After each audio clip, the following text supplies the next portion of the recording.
अविनाश एक बार फिर से हमारे साथ जुड़ चुके हैं। अविनाश, क्योंकि देखिए अंतिम यात्रा चल रही है, तमाम पार्टी के कार्यकर्ता, समर्थक सभी लोग इस यात्रा में हैं, लेकिन ये भी बताइएगा कि वहां धाम में परिवार के कौन कौन से सदस्य संभवतः अभी तक पहुंच चुके होंगे।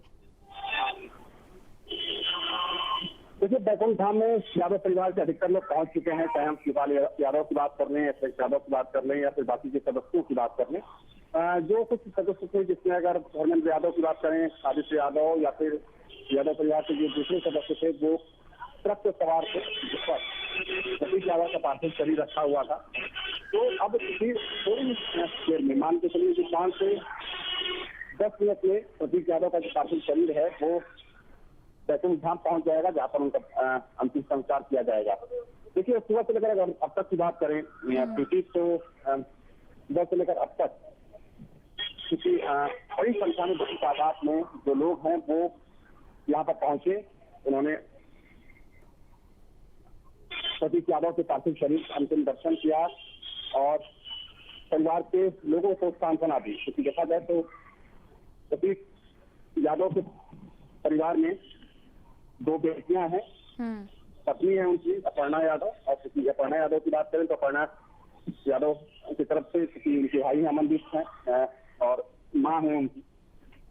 लेकिन अब देखा जाए तो प्रतीक यादव, देखिए प्रतीक यादव को लेकर चर्चा इसलिए भी हो रही है क्योंकि प्रतीक यादव एक बड़े राजनीतिक घराने से होने के बावजूद भी उन्होंने राजनीति नहीं की। राजनीति से वो हमेशा दूर रहे।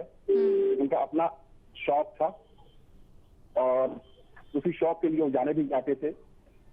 अगर इनके शुरुआती सफर की बात करें तो लखनऊ के पीएमएस में पढ़ाई की, यहाँ का एक प्रतिष्ठित स्कूल माना जाता है। उसके बाद लखनऊ यूनिवर्सिटी से ग्रेजुएशन किया, उसके बाद ब्रिटेन चले गए।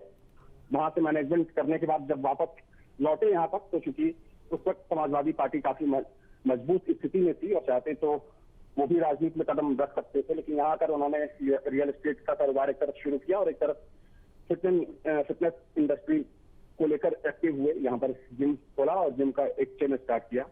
तो ये उनकी पहचान रही। बाद में भी वो अपने महंगे शौक के लिए जाने गए। लैम्बोर्गिनी, जो कि लखनऊ के लिए सबसे अलग और खास चीज थी, क्योंकि जब लैम्बोर्गिनी लेकर निकलते थे और चूंकि एक बार सवाल ही पूछा गया कि लैम्बोर्गिनी आपने कहाँ से ली, तो उन्होंने कहा कि हमने लोन लेकर लिया है, अपने पैसे से लिया है। लोगों ने कहा कि चूंकि आप बड़े बाप के बेटे हैं तो आपके लिए लैम्बोर्गिनी क्या, कोई भी कार लेना बहुत मुश्किल है नहीं। तो उन्होंने कहा कि हमने अपने पैसे से लिया है और लोन लेकर लिया है। तो ये कुछ चीजें थी जो बिल्कुल। और जिन लोगों ने उनसे मुलाकात भी की होगी पिछले कुछ समय में, जो लोग उनको करीब से जानते भी होंगे, इन्हीं सब छोटे छोटे वाक्यों से आज उन्हें याद भी कर रहे हैं। और देखिए अविनाश, क्योंकि आपको भी एक लंबा समय वहां पर हो चुका है, जाहिर सी बात है कि आपकी भी कभी ना कभी मुलाकात वगैरह जरूर हुई होगी। लेकिन अगर आपसे पूछा जाए प्रतीक यादव के बारे में, तो आप उनको कैसे याद करना चाहेंगे? क्योंकि कल से लगातार सुबह से ही आप लोग ये तस्वीरें दिखा रहे हैं हर एक वक्त की, चाहे पोस्टमार्टम हाउस हो, उनके आवास के बाहर की हो, या फिर सपा कार्यालय के बाहर भी जब उनके पार्थिव शरीर को रखा गया। तो देखिए, प्रतीक यादव को काफी रिजर्व और बहुत ज्यादा एग्रेसिव माना जाता था। और माना जाता था कि प्रतीक यादव का जो सर्किल था बहुत बड़ा सर्किल नहीं था, एक बहुत छोटा सर्किल था जिसमें खास उनके दोस्त हुआ करते थे।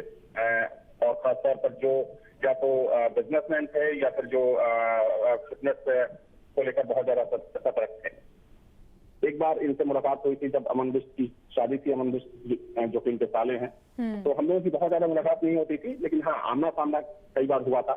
लेकिन ऐसा नहीं है कि हम लोग नहीं जानते थे प्रतीक यादव के बारे में या फिर इनके पूरे परिवार के बारे में, क्योंकि बहुत सारी ऐसी चीजें हैं।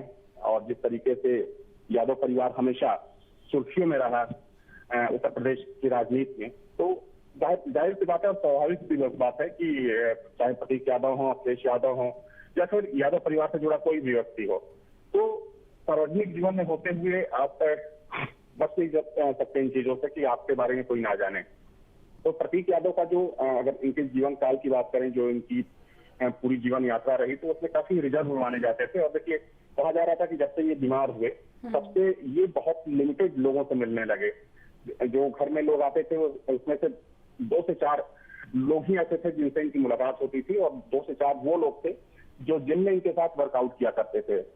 लखनऊ के गोमती नगर में इन्होंने, जब समाजवादी पार्टी की सरकार थी तो इन्होंने अपना एक आयरन कोर जिम खोला था, और चूंकि वो काफी लग्जरी ठीक है, जिम था, काफी लग्जरियस जिम था। ठीक है, आप और हमारे साथ बने रहिए अविनाश, तस्वीरें लगातार जारी करते रहिएगा। तो देखिए, अब से थोड़ी ही देर बाद बैकुंठ धाम ये अंतिम यात्रा पहुंचेगी और प्रतीक यादव का अंतिम संस्कार होगा और फिर वो पंचतत्व में विलीन हो जाएंगे।